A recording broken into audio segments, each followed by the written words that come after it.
Kalau itu betul, berarti Bunda Maria tahu anaknya itu Tuhan. Berarti segala ucapan Yesus sejak lahir, ya, sampai dia tidak ada, itu berarti kan firman, ya kan? Lah kalau firman berarti masa firman Tuhan diabaikan? Pasti diingat-ingat dan juga dicatat, dihafal. Nah, itulah kemudian mereka saya banting dengan pertanyaan, kalau memang Yesus itu firman dan firman itu adalah Tuhan, Bunda Maria dan keluarganya karena diberitahu malaikat dan para penggembala, maka pasti tahu bahwa yang diucapkan Yesus adalah firman yang hidup.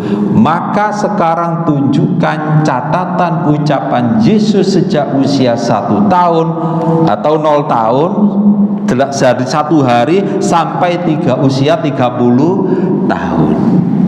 Kalau bisa menunjukkan, nah di YouTube itu saya katakan, potong kelingking jari saya. Tapi kalau tidak bisa menunjukkan catatan ucapan Yesus sejak usia 1 tahun sampai usia 30 tahun, tutup mulutmu untuk mengatakan bahwa Yesus adalah firman yang hidup, tutup mulutmu untuk mengatakan bahwa Yesus adalah Tuhan, karena itu adalah kebohongan publik.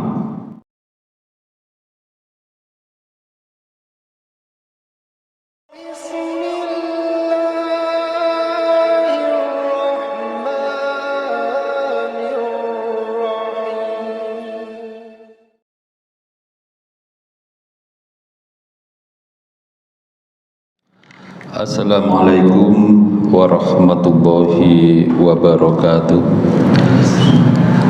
Alhamdulillahi rabbil alamin, wabihi nasta'in wa ala umuri dunya waddin, wassalatu wassalamu ala ashrafil anbiya'i wal mursalin wa ala alihi wa sahbihi ajma'in, amma ba'du.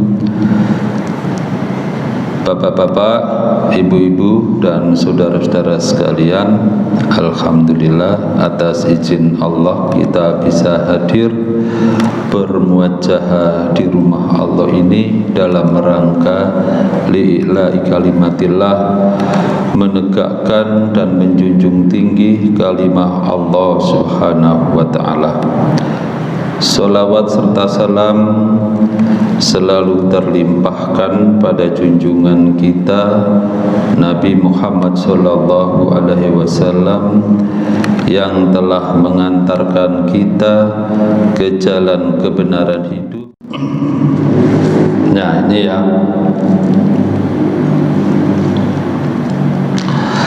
Kristen itu kan mengajarkan bahwa Yesus itu adalah firman dan firman itu adalah Tuhan, berarti Yesus adalah Tuhan, berdasarkan pada ayat Injil karangan Yohanes yang berbunyi, pada mulanya adalah firman dan firman itu bersama-sama dengan Tuhan dan firman itu adalah Tuhan. Yang kemudian firman itu ya nuzul, turun, berwujud daging manusia. Nah, ini ayatnya. Lah bagaimana tentang ayat ini? Ya, bahwa firman adalah Tuhan menurut para pakar kitab suci Kristen sendiri. Nah, contohnya Santo Agustinus, Bapak Gereja yang pertama, abad pertama, Bapak Gereja abad kedua, pertama, dalam bukunya yang berjudul The Confession of Saint Augustine yang diterjemahkan ke dalam bahasa Indonesia Pengakuan Santo Agustinus, diterbitkan oleh BPK, Balai Penerbitan Kristen. Nah, di sini disebutkan, ya, ini bukunya.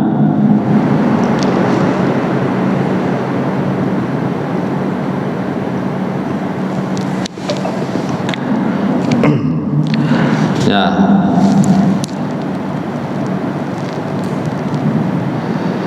ini terjemahannya ya, buku terjemahannya tadi yang bahasa Inggrisnya. Nah, ini terjemahan bahasa Indonesianya mengenai benarkah ayat itu tulisan Yohanes. Disebutkan buku filsafat Platonis yang telah diterjemahkan dari bahasa Yunani ke bahasa Latin. Di dalamnya saya baca, walaupun tidak sama persis tetapi jalan pikirannya sama. Didukung dengan berbagai argumen bahwa pada mulanya adalah firman, dan firman itu bersama Tuhan, dan firman itu adalah dari Tuhan. Segala sesuatu dijadikan oleh Dia, dan tanpa Dia, yaitu tanpa firman, tidak ada yang dijadikan. Jadi menurut pengakuan Santo Agustinus, Bapak Gereja pertama, menyatakan bahwa ayat pada Injil karangan Yohanes pasal 1 ayat 1 itu adalah menjiplak himne Neoplatonisme.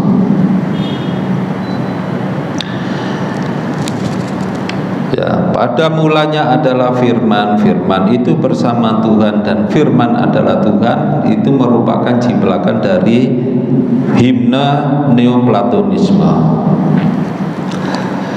Catatan kaki Bible, The New Testament of New American Bible, memperkuat pendapat bahwa Yohanes pasal 1 ayat 1 sampai 18 bukanlah bagian dari Injil karangan Yohanes, melainkan karya lepas yang kemudian dimasukkan menjadi pembuka kitab Yohanes tersebut. Nah, ini ya pernyataannya, terjemahannya ini. Yohanes, ya, Injil karangan Yohanes pasal 1 ayat 1 sampai 18. Pembukaan ini merupakan himne berbentuk syair, mungkin berasal dari karya bebas yang kemudian baru dikutip dan diedit untuk berperan sebagai pembuka Injil Yohanes.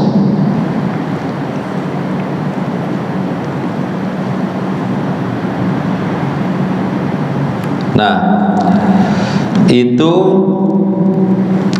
pernyataan dari tokoh-tokoh Bible sendiri.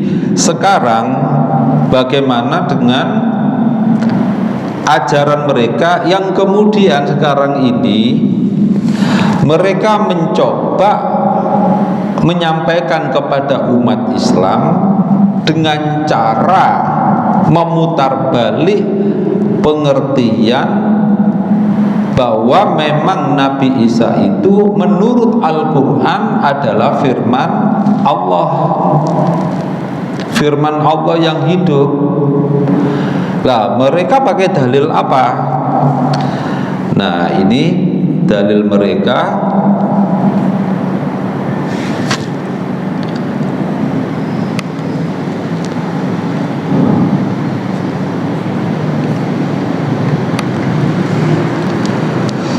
Ini di surat An-Nisa ayat 171 atau 171. Nah, itu saya kasih tanda warna merah ayatnya. Nah, coba dibaca terjemahnya. Silakan salah satu baca. Surat apa tadi? Surat An-Nisa.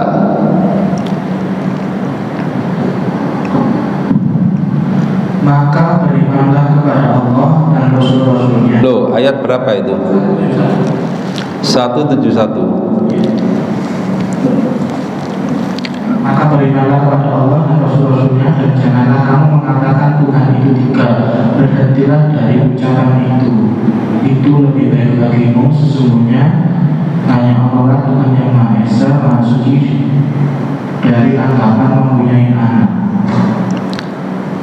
Coba terus.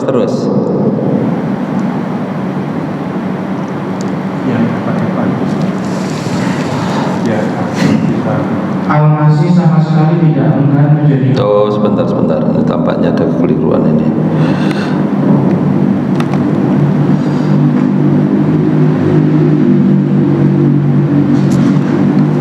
Surat keempat, surat An-Nisa, bener nggak? Quran surat An-Nisa 172. 171.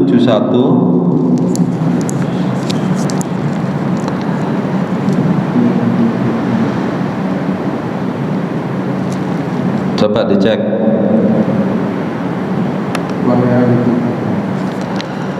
An-Nisa surat keempat.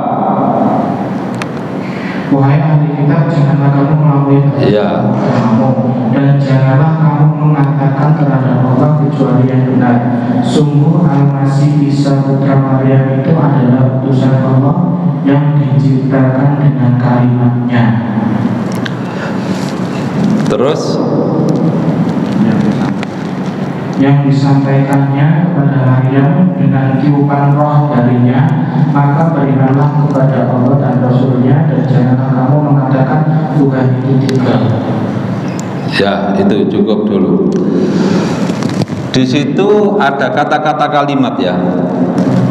Nah, ini berasal dari ini. Coba perhatikan ya. Ya ahlal kitabi, wahai ahli kitab, la taglu fi dinikum, ya, janganlah kamu melampaui batas dalam agamamu, wala taqulu 'alallahi ilal haq, dan janganlah kamu mengatakan ya atas nama Allah kecuali dengan hak. Innamal masihu Isa ibnu Maryam Rasulullah. Sesungguhnya Al-Masih Isa putra Maryam itu adalah apa itu? Rasulullah, utusan Allah. Ya. Nah, terus berimanlah pada Allah.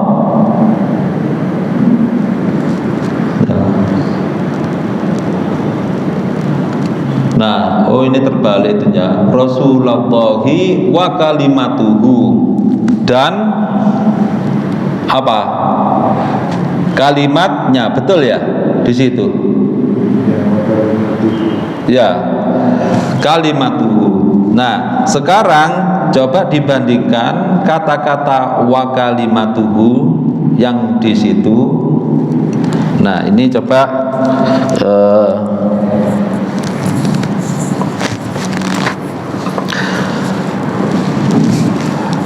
ini ada dua. Kalau taknya itu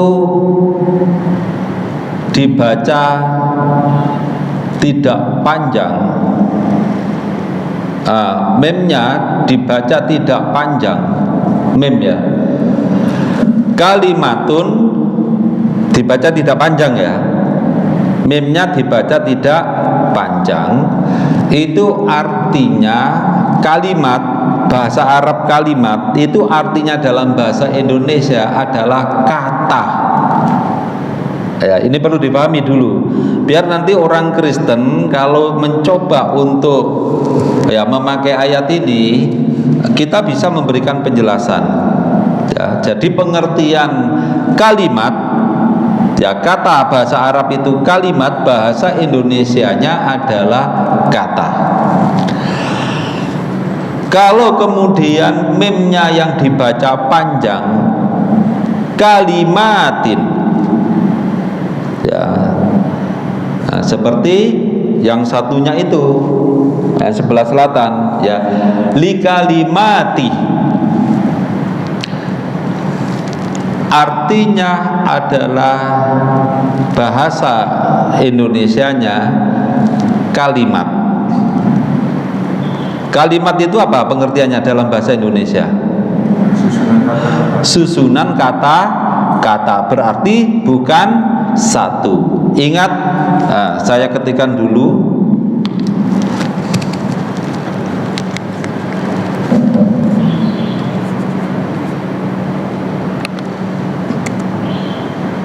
Terus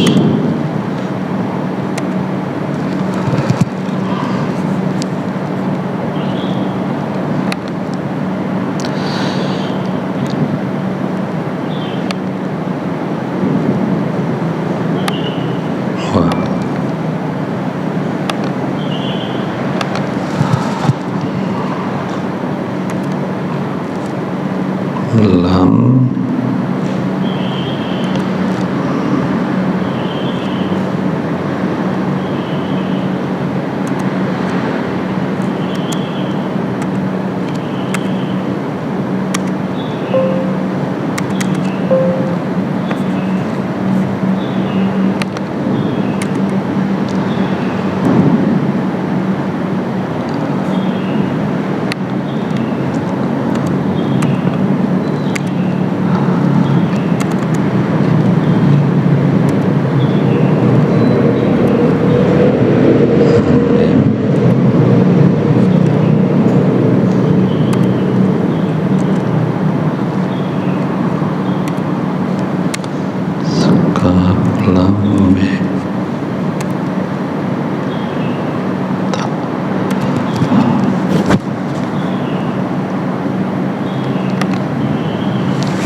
coba diperhatikan,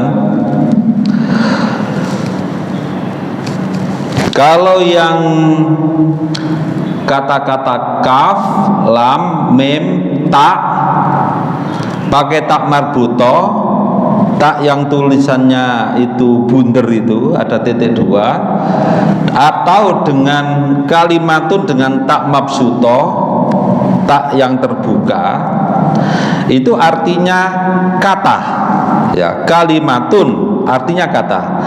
Tapi kalau kemudian memnya dibaca panjang, nah tulisannya asalnya itu kaf, lam, mim, alif, ta.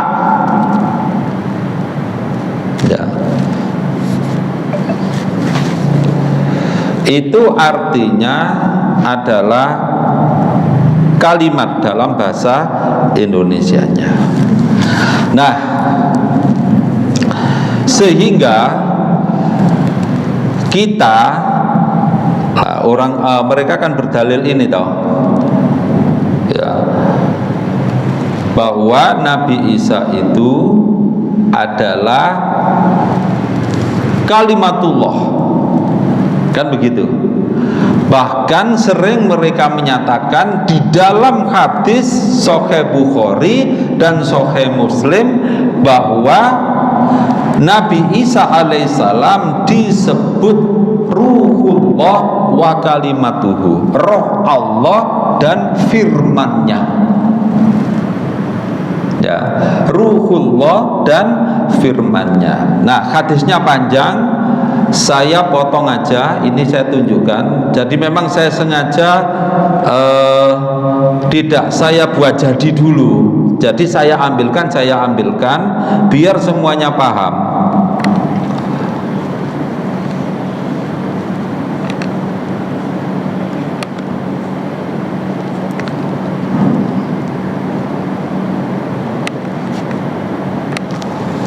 Hadisnya panjang. Nah ini nggak kelihatan ya karena ini itu.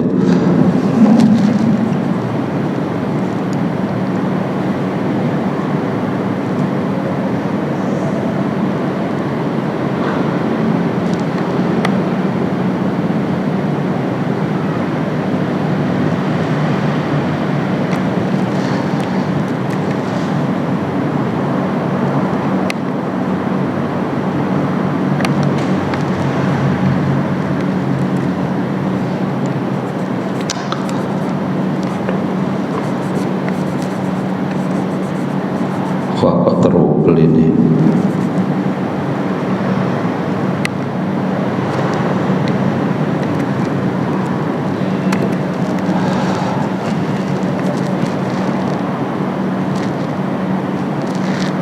Isa wa innahu ruhullah wa kalimatuhu. Es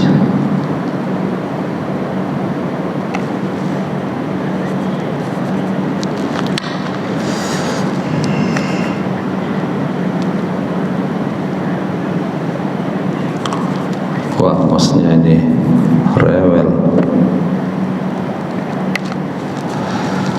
Nah ini, wah nggak saya kasih tanda merah, repot ini. Saya kasih ini dulu. Ini agak macet ini mosnya ini. Tuh.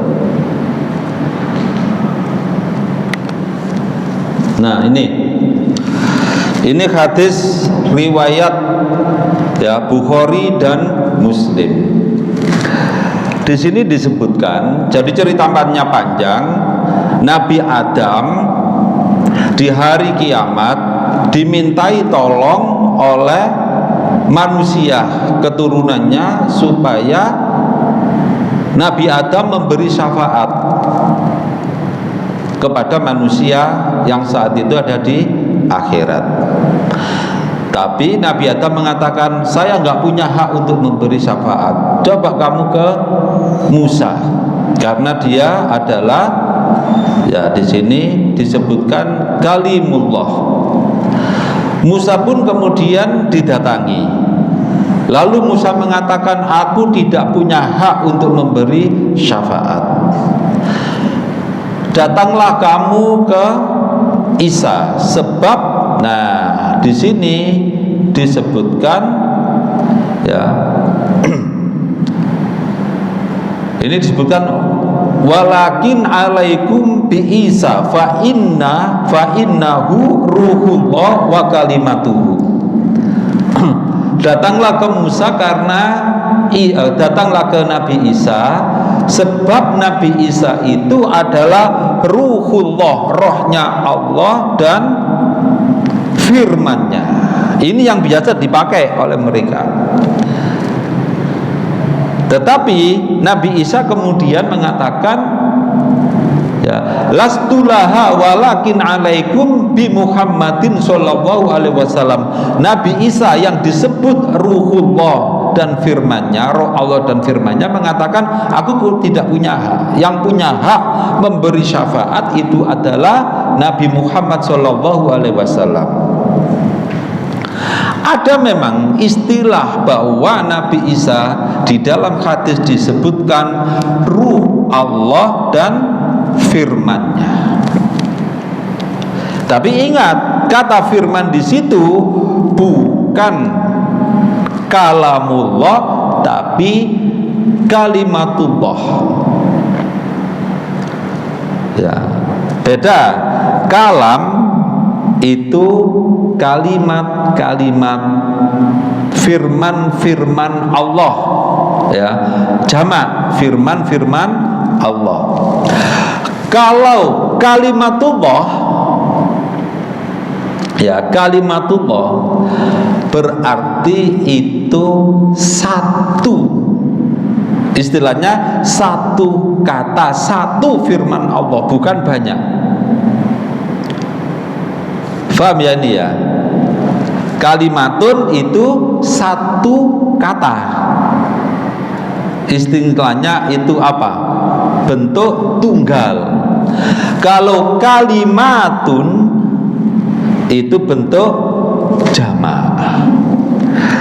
Lah, kalau seandainya kemudian orang Kristen mengatakan menurut hadis bahwa Nabi Isa alaihissalam itu adalah ruhullah wa kalimatuhu, roh Allah dan firman-Nya.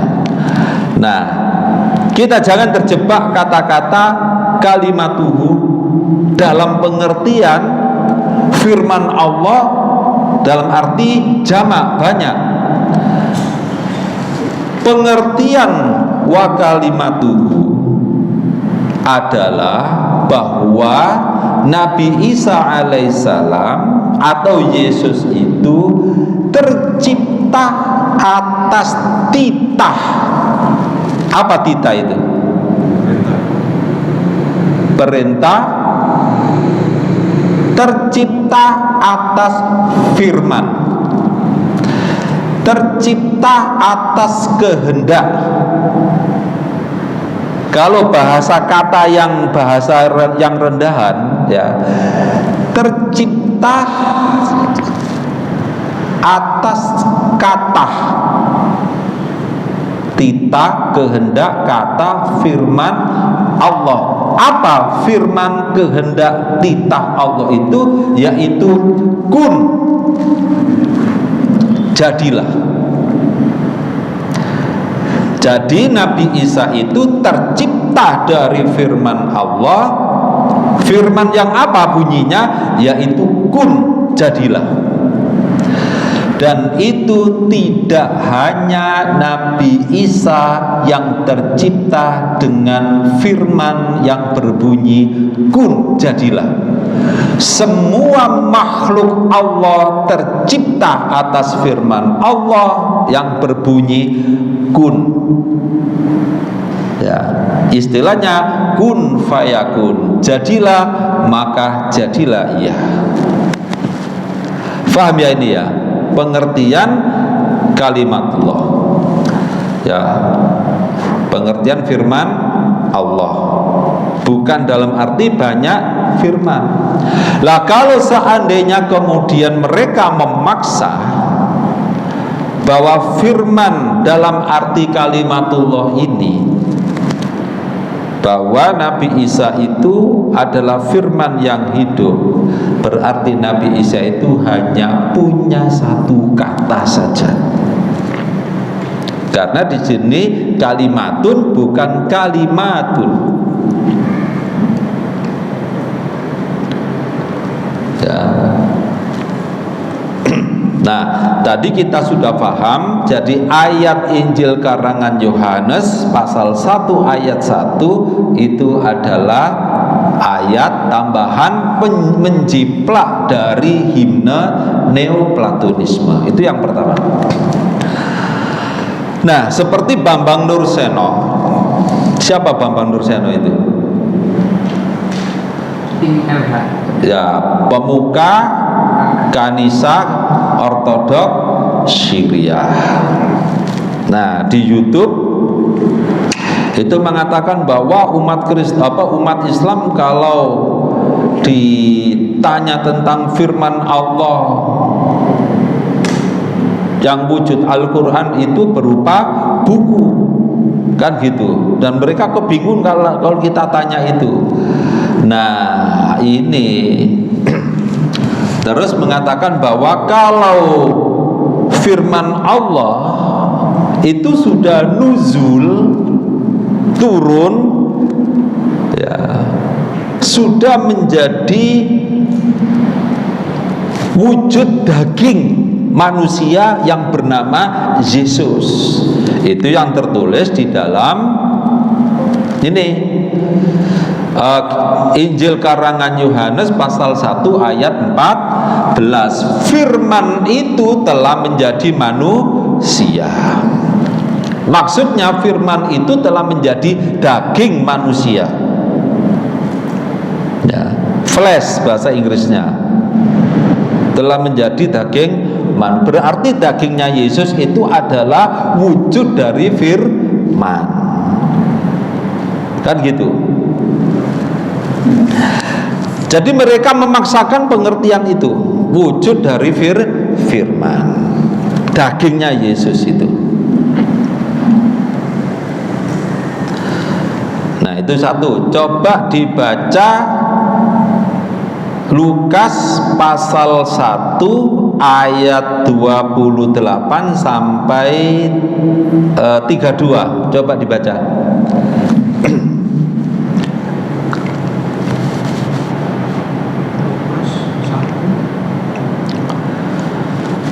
Lukas 1 ayat 28 sampai 32. Ketika mereka itu masuk ke rumah Maria, ia berkata, "Salam hai engkau yang dikaruniai Tuhan menyertai engkau." Maria terkejut mendengar perkataan itu, lalu bertanya di dalam hatinya, "Apakah arti salam itu?" Kata Maria kepadanya, "Jangan takut, hai Maria, sebab engkau beroleh kasih karunia kepada Allah. Sesungguhnya engkau akan mengandung dan akan melahirkan seorang anak laki-laki, dan hendaknya engkau menamai dia Yesus." Ya, cukup. Anak laki-laki, lanjut. Masih ada kelanjutannya. Ia akan menjadi besar dan akan disebut anak Allah yang Maha Tinggi. Ya, cukup. Malaikat Jibril mendatangi Bunda Maria, memberitahu bahwa dia akan hamil, melahirkan seorang anak laki-laki yang akan engkau namai Yesus, dan dia adalah anak Tuhan yang Maha Tinggi. Betul ya? Berarti Bunda Maria sudah tahu kalau anaknya itu nanti adalah anak Tuhan. Nah, anak Tuhan kan, betul ya? Berarti sudah tahu kan, gitu kan? Oke, sudah tahu. Dilanjut, Lukas pasal 2 ayat 8 sampai 13.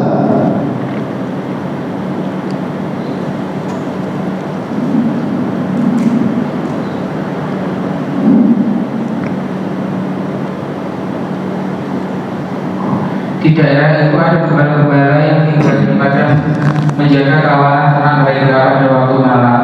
Tiba-tiba berdirilah seorang malaikat Tuhan di dekat mereka, dan kemudian Tuhan bersinar meliputi mereka, dan mereka sangat ketakutan. Lalu kata malaikat itu kepada mereka, "Jangan takut, sebab sesungguhnya aku memberitakan kepadamu kesukaan besar untuk seluruh bangsa. Hari ini telah lahir bagimu juru selamat, yaitu Kristus Tuhan di kota Daud. Dan inilah tandanya bagimu, kamu yang menjumpai seorang bayi yang dibungkus dan dengan lapin dan terbaring di dalam palungan." Dan tiba-tiba tampaklah bersama-sama dengan malaikat itu sejumlah besar bala tentara surga yang memuji Allah. Katanya, "Kemudian bagi Allah di tempat yang maha tinggi dan damai sejahtera di bumi di antara manusia, dan perkenankan kepadanya." Lanjut.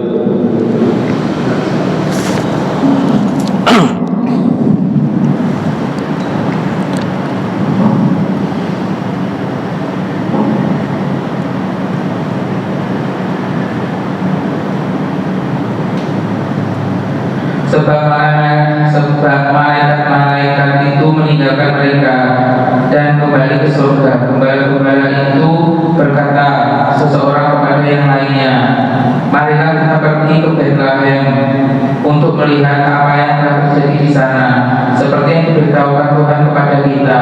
Lalu mereka cepat-cepat berangkat menjumpai Maria dan Yusuf dan bayi itu yang sedang berbaring di dalam palungan. Dan ketika mereka melihatnya, mereka memberitahukan apa yang telah dikatakan kepada mereka tentang anak itu. Dan semua orang yang mendengarkan heran tentang apa yang dikatakan gembala-gembala itu kepada mereka. Ya, cukup. Ceritanya berarti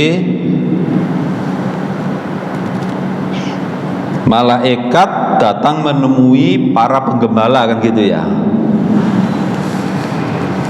Menemui gembala itu apa? Memberitahu bahwa di Bethlehem telah lahir seorang bayi yang diberi nama Yesus Kristus Tuhan. Ada kata Tuhan apa enggak di situ tadi? Tuhan. Yang itu, yang di situ di Lukas yang itu. Coba dibaca awal.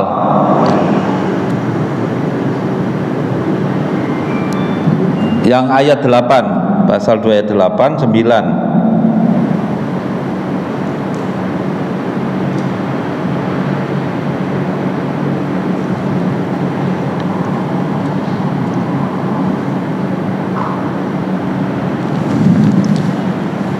Di ayat 10 ya.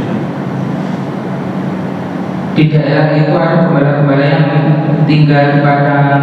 Iya. Kekawalan ternak mereka pada waktu malam. Tiba-tiba berdirilah seorang malaikat Tuhan di dekat mereka, dan kemudian Tuhan bersinar meliputi mereka, dan mereka sangat ketakutan. Lalu kata malaikat itu kepada mereka, jangan takut, sebab sesungguhnya aku memberitakan kepadamu kesukaan besar untuk seluruh bangsa. Hari ini telah lahir juru selamat, yaitu Kristus Tuhan. Nah, cukup. Hari itu telah lahir juru selamat Kristus Tuhan. Itu kata-kata malaikat yang memberitahu kepada penggembala toh. Nah, pagi harinya gembala itu mendatangi bayi itu kan, yang di situ nah banyak orang, terutama Bunda Maria dan Yusuf. Betul ya? Nah, gembala itu memberitahu kepada orang sekitarnya, semua orang yang ada di situ, bahwa bayi itu adalah juru selamat Kristus Tuhan, gitu kan? Berarti kan ada dua. Bunda Maria langsung diberitahu oleh malaikat. Yang kedua, malaikat memberitahu kepada para gembala. Kemudian para gembala menemui ya Bunda Maria dan lain-lain yang ada di palungan itu, dan memberitahu bahwa bayi itu adalah juru selamat Kristus Tuhan. Kan begitu? Oke. Itu klaim mereka kan? Betul ya? Klaim mereka. Nah, ketika saat dialog Islam Kristen di Universitas Muhammadiyah Surabaya, Pendeta Dr. Pangeran Manurung sama Gracia Pelo, ya kalau Gracia Pelo itu muridnya Bambang Nursena dari Kristen Orthodox Syria itu. Nah, dia akan mengatakan bahwa firman telah nuzul berwujud manusia, firman Allah. Berarti kalau Yohanes ini disebutkan firman itu adalah Allah, kan gitu. Nah, oke. Kalau Anda mengatakan itu, berarti dan di situ disebutkan yang ayat 14, firman telah jadi manusia, yaitu Yesus itu. Bunda Maria diberitahu malaikat bahwa bayinya itu adalah anak Tuhan. Bunda Maria diberitahu oleh para penggembala bahwa anaknya Bunda Maria itu adalah juru selamat Kristus Tuhan. Nah, kalau itu betul, berarti Bunda Maria tahu anaknya itu Tuhan. Berarti segala ucapan Yesus sejak lahir, ya, sampai dia tidak ada, itu berarti kan firman, ya kan? Lah kalau firman berarti masa firman Tuhan diabaikan? Pasti diingat-ingat dan juga dicatat, dihafal. Nah, itulah kemudian mereka saya banting dengan pertanyaan, kalau memang Yesus itu firman dan firman itu adalah Tuhan, Bunda Maria dan keluarganya karena diberitahu malaikat dan para penggembala, maka pasti tahu bahwa yang diucapkan Yesus adalah firman yang hidup. Maka sekarang tunjukkan catatan ucapan Yesus sejak usia 1 tahun atau 0 tahun dari 1 hari sampai usia 30 tahun. Kalau bisa menunjukkan, nah di YouTube itu saya katakan, potong kelingking jari saya. Tapi kalau tidak bisa menunjukkan catatan ucapan Yesus sejak usia 1 tahun sampai usia 30 tahun, tutup mulutmu untuk mengatakan bahwa Yesus adalah firman yang hidup. Tutup mulutmu untuk mengatakan bahwa Yesus adalah Tuhan, karena itu adalah kebohongan publik. Ya. Jadi kalau dikatakan Yesus adalah firman yang hidup, Yesus itu adalah firman itu adalah Allah, bohong ayat ini. Ayo pendeta seluruh dunia, bisa nggak membuktikan bahwa Yesus adalah firman? Nggak bisa. Jadi ayat ini ayat bohong.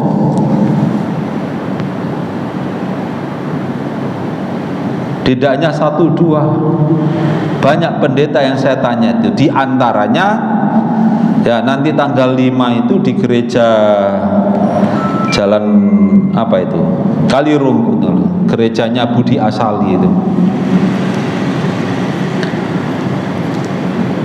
Ya, itu nanti ada dialog Islam Kristen.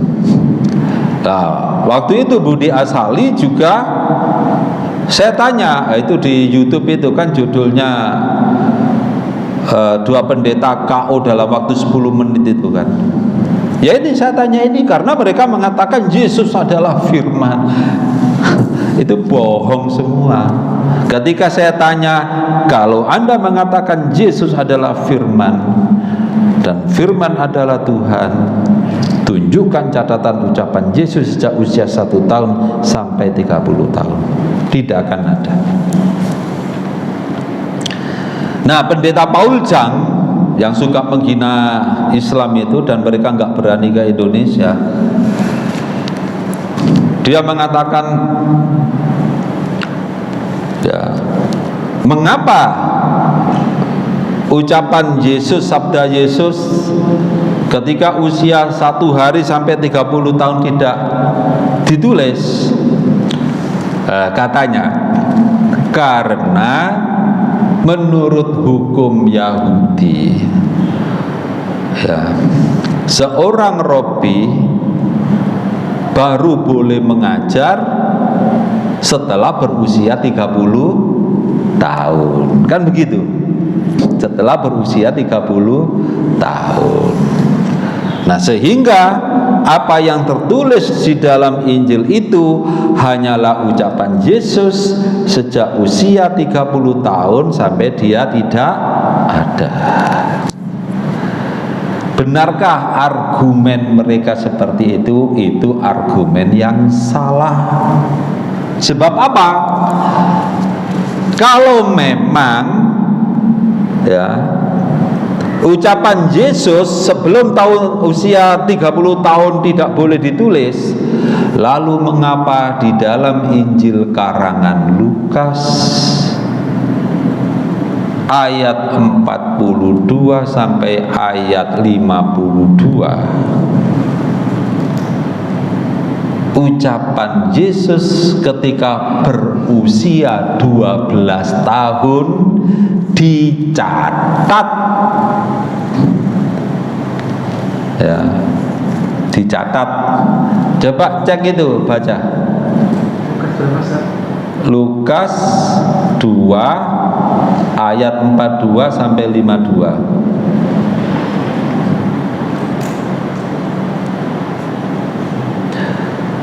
Yesus ke Yerusalem itu. Tiap-tiap tahun orang tua Yesus pergi ke Yerusalem pada hari perayaan Paskah. Ketika Yesus telah berumur 12 tahun, pergilah mereka ke Yerusalem seperti yang lazim pada hari raya itu. Sehabis hari-hari perayaan itu, ketika mereka berjalan pulang, tinggallah Yesus di Yerusalem tanpa diketahui orang tuanya. karena mereka menyangka bahwa ia ada di antara orang-orang seperjalanan mereka.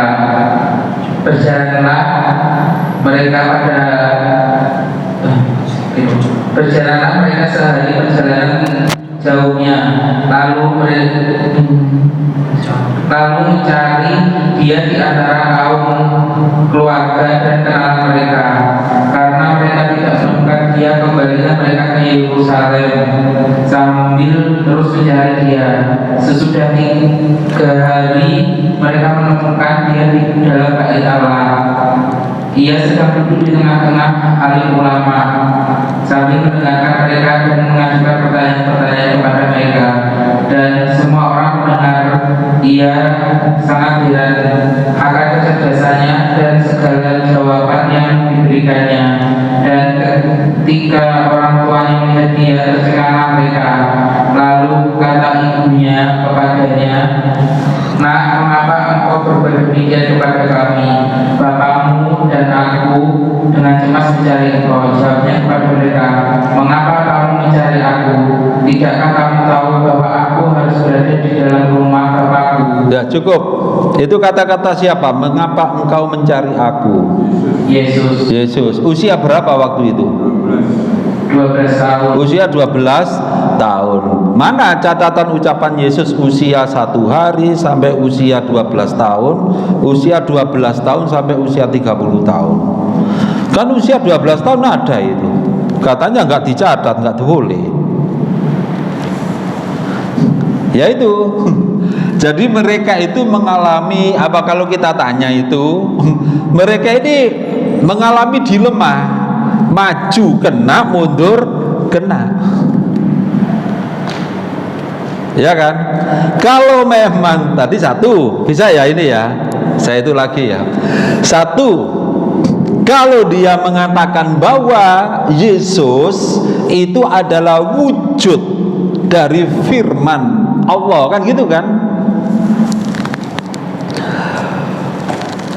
Dan Bunda Maria serta keluarganya, ya karena kan sudah diberitahu oleh malaikat toh, dan juga diberitahu oleh penggembala tadi ya, tahu bahwa Yesus adalah anak Tuhan sekaligus juru selamat Tuhan Kristus. Lah berarti ucapan Yesus pasti diingat-ingat, dihafal atau ditulis, karena kan luar biasa catatan firman Tuhan. Ternyata apa? Kalau kita tanya sekarang, tunjukkan catatan ucapan Yesus sejak usia 1 hari sampai 30 tahun. Nah, jawaban mereka mengapa ucapan Yesus sejak usia 1 hari sampai 30 tahun tidak dicatat? Karena menurut hukum Yahudi, seorang tokoh agama, guru agama baru boleh mengajar setelah berusia 30 tahun, kan gitu. Nah, kita banting. Lalu bagaimana dengan ucapan Yesus yang tertulis di dalam Lukas pasal 2 ayat 42 sampai ayat 52. Di situ Yesus mengatakan, "Mengapa engkau mencari aku?" Apalagi kalau mereka mengklaim, menceritakan bahwa segala jawab Yesus membuat orang-orang alim ulama yang ada di rumah ibadah kagum dan tercengang. Apa yang diucapkan? Yang membuat kagum orang-orang itu apa yang diucapkan? Padahal sangat mencengangkan dan mengagumkan. Kan eman gak dicatat. Jadi mereka itu hanya cerita-cerita, mengklaim. Ketika kita minta bukti, ternyata itu adalah sebuah pernyataan bohong. Nah, kalau mereka mengatakan dalam Al-Quran ya disebutkan bahwa Nabi Isa itu adalah kalimatullah, firman Allah. Nah, mereka salah paham. paham, ini satu kata, satu firman Allah, satu kata Allah. Apa itu? Kun, jadilah. Fayakun, maka jadilah. Dan tidak hanya Nabi Isa yang tercipta dari titah firman kata ucapan Allah. Semua makhluk ini tercipta atas titah firman Allah, yaitu kun fayakun, jadilah, maka semuanya jadi. Jadi tidak hanya Nabi Isa. Lalu bagaimana dengan istilah di hadis tadi, ruhullah wa kalimatuhu? Itu yang ya, itu fa innahu, bahwa di situ disebutkan Isa fa innahu ruhullah wa kalimatuhu. Bagaimana dengan ruhullah itu? Pengertian ruhullah itu adalah roh ciptaan, roh milik Allah. Ya, bukan rohnya Allah dalam arti roh zat Allah, enggak. Siapa tokoh revolusi Iran namanya? Ayatullah, ruhullah, ada ruhullahnya. Ayatullah, ruhullah, huma ini. Pengertian ayatullah itu apa? Ayat-ayatnya Allah. Ya, ayat-ayatnya Allah. Apakah kemudian orang-orang Iran berkeyakinan bahwa Imam Khomeini itu adalah Tuhan? Karena disebut ruhullah, ayatullah, ditambah lagi ruhullah. Ya, kalau ada orang ya yang berkeyakinan pengertian ruhullah itu adalah rohnya Allah, ya bisa dihukum oleh orang Iran. Ya. Jadi itu adalah sebuah gelar yang pengertiannya bahwa ayatullah itu pengertiannya adalah bahwa sang imam itu kehidupannya berdasarkan pada ayat-ayat Allah. Ruhullah, rohnya itu roh milik Allah, roh yang dikendalikan oleh Allah. Jadi bukan ruh zat Allah, bukan, tapi ruh milik Allah, ruh ciptaan Allah. Itu pengertiannya. Jadi pada diri Nabi Isa sama sekali tidak ada zat ketuhanan atau unsur ketuhanan sedikit pun, tidak ada. Ya, jadi itulah asalnya. Ini sebenarnya sudah lama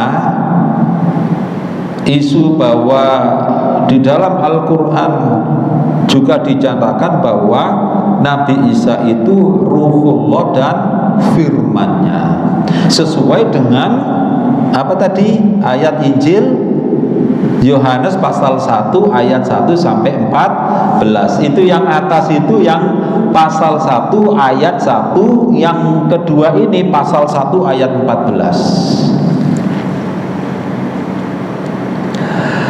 Ya, sementara itu kalau ada pertanyaan monggo silakan.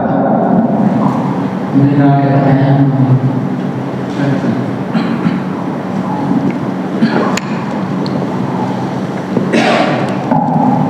Bismillahirrahmanirrahim. Assalamualaikum warahmatullahi wabarakatuh. Waalaikumsalam. Ustaz, yang tadi itu kalau kita baca dari Bible tadi itu bahwa Maria sudah diberitahu malaikat bahwa anaknya itu Tuhan. Ya, terus kemudian gembala juga diberitahu bahwa anaknya Tuhan. Iya. Kemudian si gembala ini datang ke Maria tadi seperti itu memberitahu bahwa anaknya Tuhan. Kemudian mereka keheranan. Yang saya heran, kenapa dia keheranan? Bukankah Maria itu sudah diberitahu bahwa dia itu anaknya Tuhan? Itu yang tadi itu saya lihat ayatnya itu. Ya, yang diberita itu bukan hanya Bunda Maria. Di situ disebutkan semua yang ada di situ. Jadi yang lain itu heran. Ya, itu. Harusnya mereka nggak heran gitu, sudah bahkan mungkin ibunya mungkin sudah akan cerita-cerita ini loh nanti anak adalah Tuhan gitu. Seandainya itu benar, makanya mereka itu membuat, jadi banyak unsur kelemahan membuat cerita yang ngarang-ngarang itu tadi itu. Jadi itu. Dan itu pun tentang Bethlehem, benarkah itu betul-betul terjadi, lahir di Bethlehem terus di Palungan itu? Dan sama sekali juga tidak masuk akal. Sebab apa? Itu kan diceritakan tentang di Injil Lukas itu kan diceritakan bahwa Yusuf dan Bunda Maria, suami istri kan itu, ke Bethlehem untuk mengikuti sensus penduduk kan begitu. Tetapi dia tidak mendapatkan penginapan karena penginapan kan sudah penuh. Betul ya? Sudah penuh kan? Di satu sisi, padahal dia mau melahirkan, kan begitu, mau melahirkan. Di sisi yang lain, gembala itu tempatnya jauh di malam hari, didatangi oleh malaikat. Kejanggalannya apa? Kenapa malaikat tidak memberitahu penduduk yang punya penginapan supaya apa? Mengosongkan satu kamar untuk apa? Untuk ibu Tuhan dan bapak sambung Tuhan, kan begitu. Kenapa malah penggembala yang jauh diberitahu oleh malaikat, kok bukan pemilik penginapan? Ya kan? Ya, kejanggalannya di situ. Apalagi kemudian juga orang-orang Majusi ya melihat bintang sebagai pertanda bahwa Raja Yahudi telah lahir. Tambah nggak masuk akal lagi. Jadi banyak kejanggalan-kejanggalan itu ceritanya itu. Bisa ya dipahami ya. Ada lagi, monggo silakan. Ini yang sering mungkin kita jumpai semuanya ya Ustaz, baik di medsos maupun pertanyaan-pertanyaan dari teman-teman yang pertanyaan seperti ini. Kenapa kok yang datang di hari kiamat nanti itu kok Yesus atau Isa, kok bukan Nabi Muhammad? Nah berarti kan Yesus ini juru selamat, kayak gitu Ustaz. Ulangi lagi. Jadi pertanyaannya itu, kenapa nanti di kiamat itu datang Nabi Isa atau Yesus? Berarti itu menunjukkan bahasanya Yesus itu adalah juru selamat sejati, bukan Nabi Muhammad. Nah itu mungkin bisa dijelaskan, ada yang online juga. Ya, memang itu ada hadisnya. Ada hadisnya bahwa nanti memang Nabi Isa datang menjelang akhir zaman sebagai apa? Sebagai hakim yang adil. Betul kan? Yang kedua, akan mematahkan atau menghancurkan salib, terus membinasakan babi. Ya. Yang pertama, Nabi Isa datang menjadi hakim yang adil. Ini yang dibangga-banggakan oleh mereka kan. Mengapa yang jadi hakim yang adil itu bukan Nabi Muhammad, kok malah Nabi Isa? Ya, Nabi Isa turun nanti bukan bukan sebagai nabi. Sebagai pernyataan itu sebagai hakim yang adil, bukan sebagai nabi. Berarti dia mengikuti syariat Nabi Muhammad. Di situ jelaskan sebagai hakim yang adil, bukan sebagai nabi, ya kan? Hakim. Hakim apa? Hakim untuk memutuskan, ya, untuk memutuskan bahwa agama yang benar, ya, ajaran yang benar, bukan yang paling benar loh ya. Kadang kita keliru ngomongnya, bahwa ajaran yang benar adalah yang telah diajarkan oleh Nabi Muhammad. Kan antara Islam, Kristen, Yahudi dan lain-lain kan saling mengklaim bahwa ajaran mereka lah ajaran yang benar. Terjadi pertikaian ini. Terutama pertikaian besar itu adalah antara Yahudi, Kristen, dan Islam. Kalau masalah ketuhanan, Yahudi dan Islam sama-sama menyembah Allah. Hanya saja kalau dalam bahasa Ibrani, ya, orang-orang Yahudi menyebut Allah dengan kata-kata Yahweh, atau kemudian mereka karena menganggap nama Yahweh atau nama Allah itu terlalu mulia untuk disebutkan dan tidak boleh diucapkan sembarangan, maka mereka sering menyatakan Adonai. Nah, kalau kita merujuk dalam filologi, tidak usah sulit-sulit. Contohnya, kalau dalam bahasa Arab kata Ismail, maka bahasa Ibraninya adalah Yismail. Ya, pakai yod, Yismail. Kalau Arab kan pakai alif. Ya, kalau Ibrani bukan alif tapi yod. Yismail, Ismail. Bahasa Arabnya Ishak, bahasa Ibraninya Yitzhak. Ya, pakai yod semua. Kalau bahasa Arab Israel, maka bahasa Ibraninya Yisrael. Ya, Yisrael. Nah, kalau bahasa Arab Allah bukan Allah, bukan Allah. Ya, kalau Allah itu ada dalam bahasa Jawa, Alama, Alambo, Alando. Ya. Jadi bukan Allah. Kalau nyebut nama Allah itu Allah, itu berarti ya bibirnya masih digandoli iblis, nyebut nama Tuhan Allah Allah itu.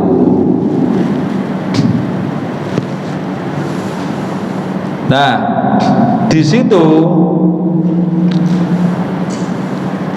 ya, jadi orang-orang Yahudi menyebut nama Allah, ya, itu Yahweh, itu bahasa Ibrani Yahweh. Kalau bahasa Arabnya Allah, itu pelafalan. Jangan disalahkan kalau orang Mesir itu menyebut Asekaf itu nggak bisa jadi Asekaf itu. Sama seperti orang Inggris menyebut nama Al-Khawarizmi nggak bisa, maka menyebut algoritma yang kemudian bahasa Indonesia menjadi algoritma. Itu adalah Al-Khawarizmi, seorang ulama muslim, bapak matematika modern dan bapak astronomi modern. Itu Al-Khawarizmi. Lah orang Inggris nggak bisa menyebut Al-Khawarizmi menjadi algoritma. Akhirnya bahasa Indonesianya menjadi algoritma. Kemudian bahasa Indonesia dimurtadkan menjadi logaritma, hilang jejak sejarahnya sudah. Sama. Nah, kalau Islam dan Yahudi sama-sama mempertuhankan Allah. Tapi kalau orang Kristen itu mereka menyatakan bahwa Yesus adalah Allah, Allah itu ya Yesus. Dan ini yang ditolak oleh Yahudi dan juga ditolak oleh Islam. Maka terjadilah pertikaian. Dan nanti di hari akhir kelak Nabi Isa turun bukan sebagai nabi lagi, tapi dia sebagai umatnya Nabi Muhammad, mengikuti ajaran Nabi Muhammad, dan dia akan menjadi hakim yang adil tentang pertikaian antara Islam, Yahudi dan Kristen, terutama masalah ketuhanan. Dan Nabi Isa akan menyatakan bahwa yang satu-satunya Tuhan pencipta alam semesta hanyalah Allah Subhanahu wa ta'ala. Jadi itu ya, kenapa bukan Nabi Muhammad yang turun di akhir zaman? Karena Nabi Isa punya tanggung jawab, ya, menjadi saksi atas orang-orang yang mempertuhankan Nabi Isa. Jadi bukan Nabi Muhammad yang menjadi saksinya, yaitu Nabi Isa sendiri. Jadi itu ya kalau ditanyakan. Mungkin ada lagi? Silakan. Akhwatnya mungkin.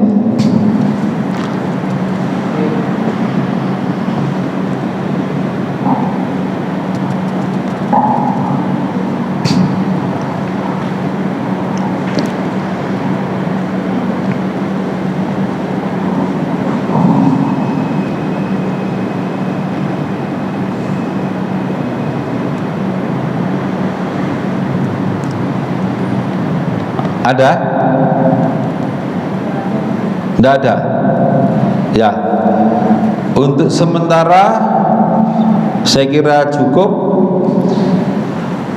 Ini masih satu masalah, yaitu tentang masalah kalimatullah dan pengertian firman Allah, ya, dan bukti-buktinya. Ini kita tadi sudah bahas. Sementara itu dulu. Terima kasih. Nasrun minallahi wa fathun qarib. Wassalamualaikum warahmatullahi wabarakatuh.